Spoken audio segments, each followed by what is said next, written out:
विराट जी विनायक के आइस से बात कर रहे हैं और ये तुझसे बर्दाश्त नहीं हो रहा है, इसीलिए तू अंदर किचन में चली आई। मुझसे बर्दाश्त नहीं हो रही है का क्या मतलब है मौसी? विराट की लाइफ में कौन है कौन नहीं, कौन आता है कौन नहीं, मुझे उससे कोई फर्क नहीं पड़ता। विराट, तुम कल भी खोए खोए हुए से लग रहे थे और आज तुम्हें चोट लगी है। मैं काम करती हूँ, मैं अपना काम जल्द से जल्द खत्म करके तुम दोनों के पास आती हूँ, ठीक? नहीं, उसकी जरूरत नहीं है। सुनो, मुझे ना मीनू को स्टाफ क्वार्टर्स ले जाना है, मैं कल बात करता हूँ, ठीक है? विराट सुनो, वैसे कमाल है, विराट जी उनकी जिंदगी में आगे बढ़ चुके, तुझे उससे कोई फर्क नहीं पड़ता, लेकिन तेरा चेहरा और तेरी आंखें कुछ और बता रही है।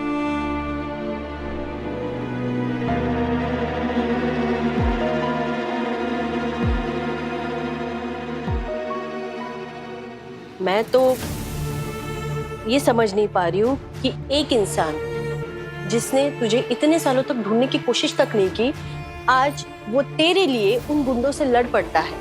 तेरे बारे में बुरा भला सुन के उनका खून खौल उठता है और उन्होंने गुलाब राव और उनके आदमियों को बहुत बुरी तरीके से पीटा। ऐसा क्यों?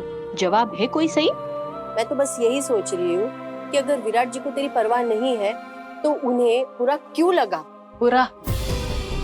बुरा नहीं लगा उन्हें आदत है मेरी जिंदगी में पहले मुश्किलें खड़ी करने की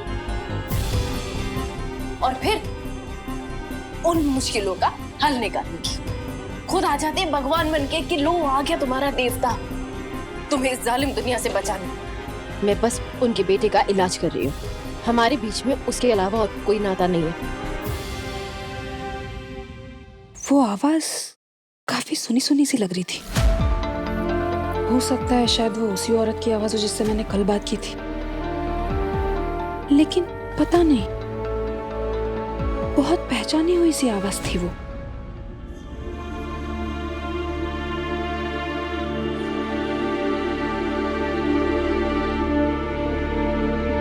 मीनू बाड़ा, चलो घर चलते। बाबा अब थोड़ी देर और रुक जाते हैं ना?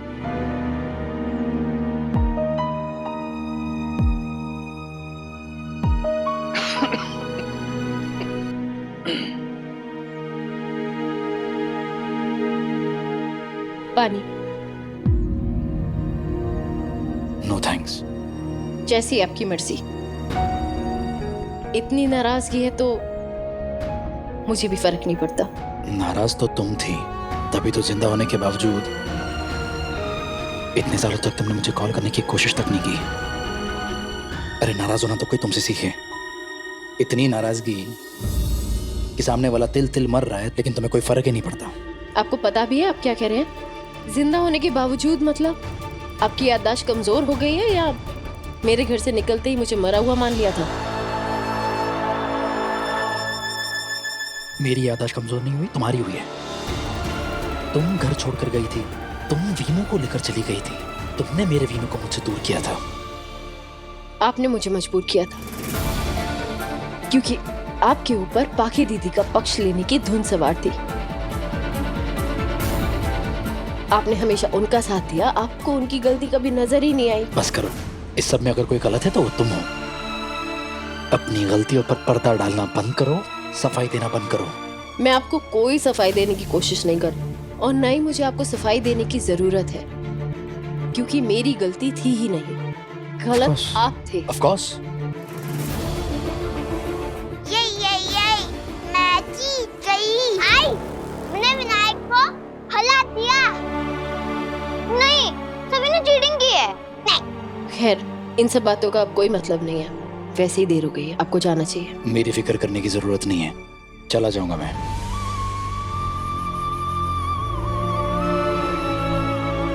तुम बस मेरे सवाल का जवाब दो। इतने सालों में तुमने मुझे एक बार भी कॉल क्यों नहीं किया? एक कॉल? आप इस बारे में बात क्यों करना चाहते हैं जब हमने तय किया था कि हम अपने अतीत का जिक्र भी नहीं करेंगे? माना हमने तय किया था, लेकिन ऐसी बहुत सी बातें जो बिना तय किए भी हो ही रही हैं। जिंदगी में फिर मिलना होगा, ये तो हमने तय नहीं किया था ना, और वो भी ऐसे मुकाम पर। तो जब ये सब हो ही रहा है तो ये भी होने दो। मेरे सवाल का जवाब दे दो, क्यों कॉल नहीं किया था तुमने? आखिर ऐसी क्या वजह थी?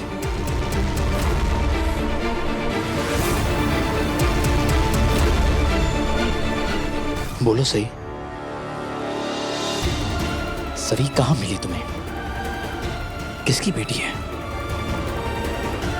कुछ पूछ रहा हूं, किसकी बेटी है सभी?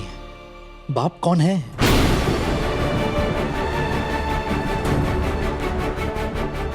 जवाब दो सही, बाप कौन है? मुझे मेरा जवाब चाहिए। क्या जवाब चाहिए आपको? क्या मतलब है सभी किसकी बेटी है? सभी मेरी बेटी है। तुम्हारी बेटी है? मेरी याददाश्त कमजोर नहीं हुई है, अच्छे से याद है मुझे डॉक्टर ने क्या कहा था। डॉक्टर ने कहा था कि तुम मां नहीं बन सकती, सच सच बोलो। लेकिन मैं मां बन गई। मैं एक डॉक्टर हूँ, हमारी प्रोफेशन में ऐसे चमत्कार देखने को मिलते हैं। मेरे साथ भी चमत्कार हुआ है।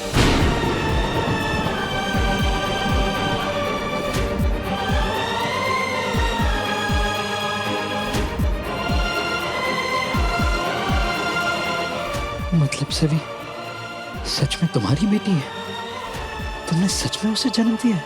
हाँ हाँ, सभी मेरी बेटी है। मैंने उसे जन्म दिया, मैं सभी की माँ हूँ।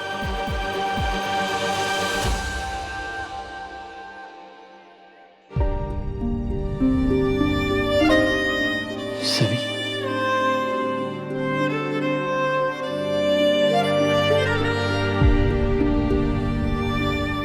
मतलब तुमने घर छोड़ा, हमारे विनायक को खो दिया, अपनी जिंदगी में आगे बढ़ गई और अब तुम्हारी बच्ची है।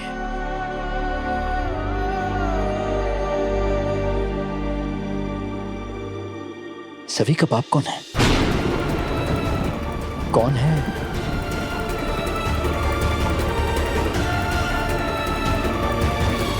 मैम, इनके पिता का नाम? माँ और बाप दोनों के नाम की जगह लिखिए सई सोशी।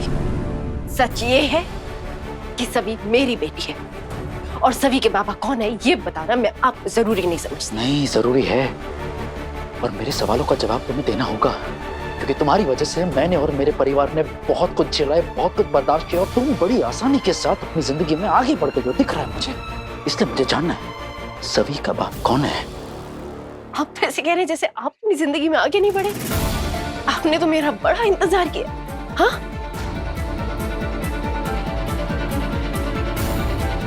आखिर आप होते कौन हो मुझसे पूछने वाले कि सभी के बाबा कौन है? मैंने आपसे पूछा कि विनायक किसका बेटा है? तो पूछो ना, मना किया मैंने? जैसे सभी तुम्हारी बेटी है ना, वैसे ही विनायक मेरा बेटा है। और उसकी आई? उसकी आई कौन है? हाँ? आप खुद अपनी जिंदगी में इतना आगे बढ़ चुके हैं और आप मुझ पर इल्जाम लगा रहे हैं। तुम ये कह रही हो कि मैं अपनी लाइफ में मूव ऑन कर चुका हूं? तुम घर छोड़कर चली गई थी विनों के साथ, तुम्हारा एक्सीडेंट हो गया उसके बाद, और मैं तुम दोनों को ढूंढने आया तो तुम मुझे बोल रहे हो मूव ऑन। झूठ झूठ बोल रहे हैं आप, क्योंकि अगर आप मुझे ढूंढने आए होते तो मैं आपको मिल गई होती। फिर मैं झूठ नहीं बोल रहा हूँ, तुम दोनों को ढूंढने आया था, लेकिन तुम्हारा नाम मैंने मरे हुए लोगों की लिस्ट में देखा और मैंने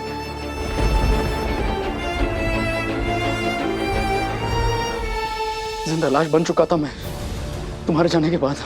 लाश? जो इंसान अपनी जिंदगी में इतना आगे बढ़ चुका है, जिसका एक बेटा है किसी और औरत के साथ, और आपने उस बेटे का नाम भी क्या रखा? विनायक।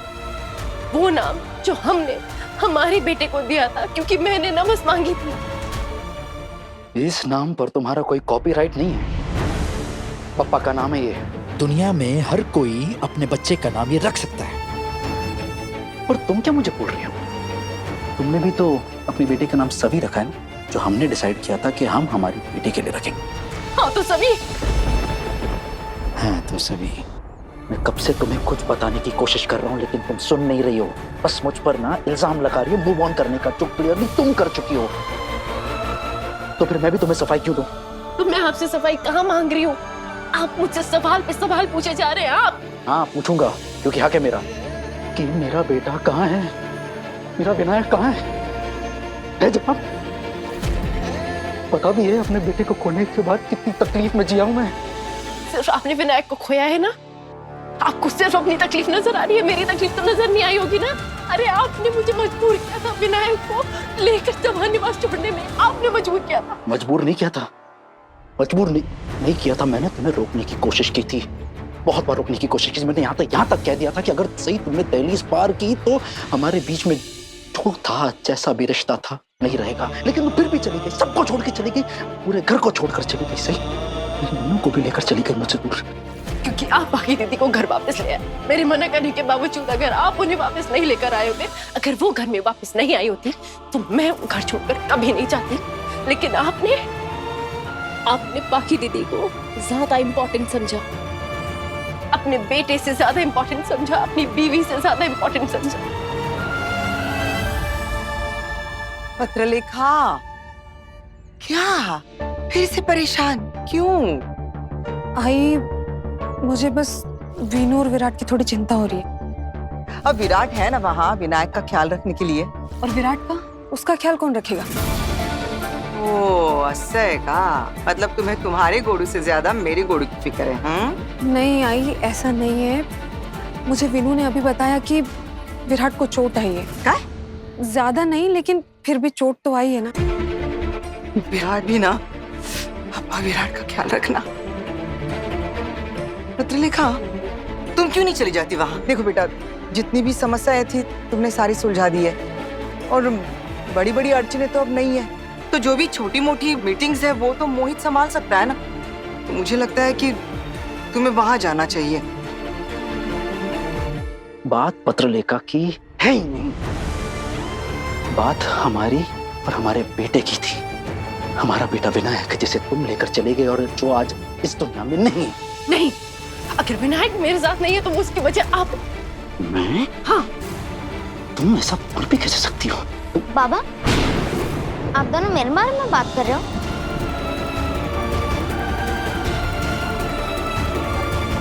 अब वो डॉक्टर आंटी ऐसे क्यों कह रहे थे कि मैं उनके पास नहीं हूँ? मैं तो यही हूँ।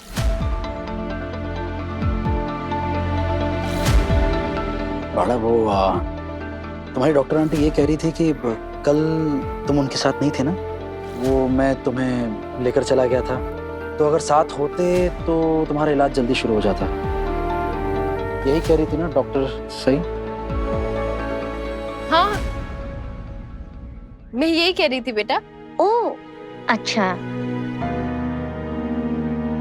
लेकिन पुलिस अंकल, आपने अब तक बताया नहीं आप विनायक को कल गुस्से में क्यों लेके चले गए इतना? सवी, बेटा देखो, आज विनायक यहाँ पर है ना? हाँ, आपके साथ खेल भी रहा है। हाँ, मैंने उनका इलाज करना भी शुरू कर दिया है। हाँ। तो फिर बीती बातों का कोई मतलब नहीं है, इसीलिए बीती बातों की ना ही हम फिक्र करेंगे और ना ही जिक्र करेंगे। हाँ।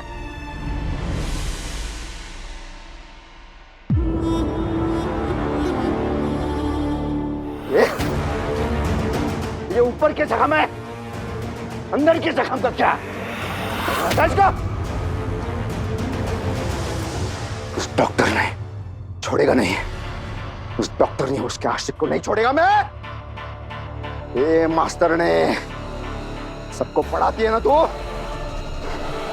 तब मैं तेरे को पढ़ाएगा, जिंदगी का पाठ पढ़ाएगा मैं, ऐसा सबक सिखाएगा मैं कि तू तेरी अगली जिंदगी में भी उस सबक को याद रखेगी। एक समझो, इस बार देख, कोई नहीं चुकना चाहिए। हाँ? जो भी चुकेगा ना उसका गला मैं सब दबाएगा अपने हाथ से। ये समझो, आज एक ही झटके में पूरा हिसाब बराबर करना है। जाओ, चलो रे।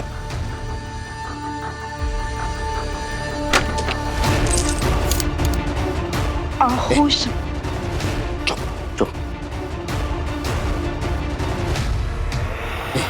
ये समझो, और ये गुलाबराव माफ नहीं करेगा। इंसाफ करेगा, इंसाफ। अरे जाओ समझा के आओ उन्हें, ये बाबू साहब गुलाबराव क्या चीज है, उससे उलझना तो दूर, मेरा नाम सुनते उनकी रूह कांप जानी चाहिए। तो डॉक्टर ने बीच में आया ना, उसे भी चपका देना। मेरे को ना ये अंदर से फीलिंग है, फीलिंग मेरा रिजॉर्ट बनेगा और वो डॉक्टरी के लाख भाई बनेगा। वैसे वो डॉक्टरी ऐसे जमीन के नीचे, और मेरा रिजॉर्ट और मेरा राजनीतिक भविष्य जैसे आसमान के ऊपर, समझ लगा?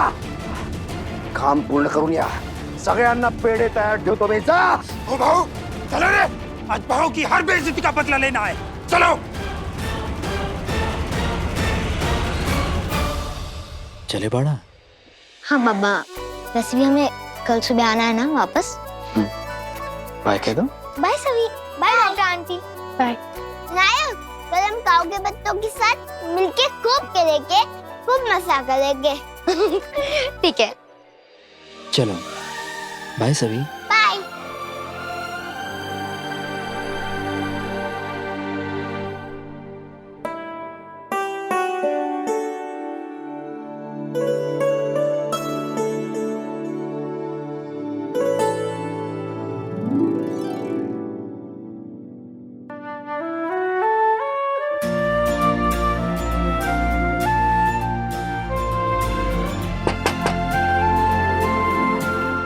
मोहित, आओ ना.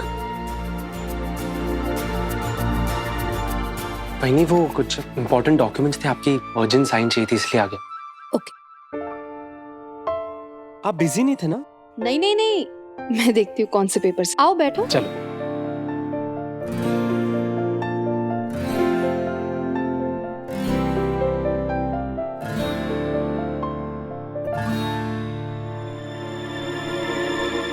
हो गया. और कुछ? नहीं वहीनी, थैंक यू. वेलकम.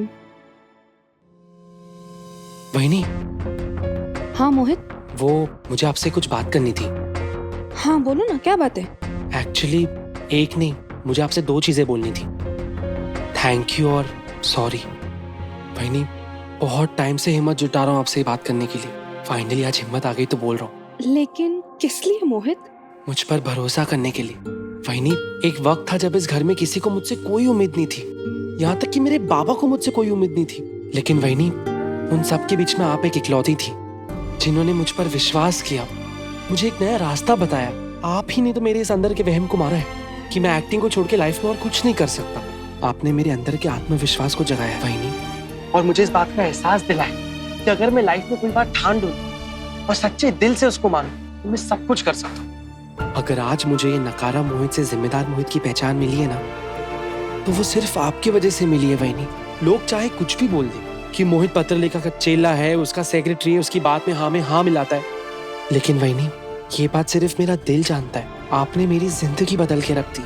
आपने मुझे आज इस काबिल बनाया कि मैं अपने पैरों पर खड़ा हूँ. और I am really sorry to वहीनी. मैंने आपको पास्ट में बहुत कुछ बोला, आपको बहुत गलत समझा, ना आपसे ठीक से बात की है. वहीनी, हो सके तो प्लीज मुझे माफ कर देना. नहीं मोहित, देखो, पहले तुमने मेरे साथ कैसा भी बर्ताव किया हो, तुमने मेरे बारे में जो कुछ भी सोचा हो, लेकिन मैंने तुम्हें हमेशा अपना छोटा भाई माना है. इसलिए आगे से no sorry, no thank you. ठीक है वहीनी. अच्छा, इससे पहले मैं भूल जाऊं, ये फाइल की एक कॉपी ये मैं आपसे बाद में मिलकर ले लूंगा. ठीक है, बाय. Bye bye.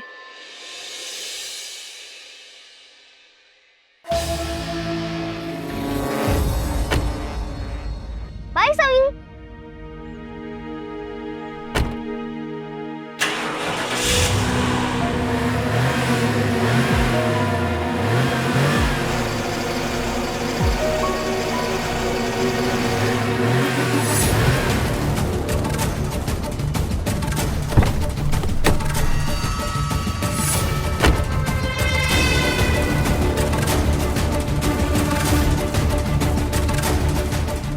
एक टायर कैसे पंक्चर हो गए?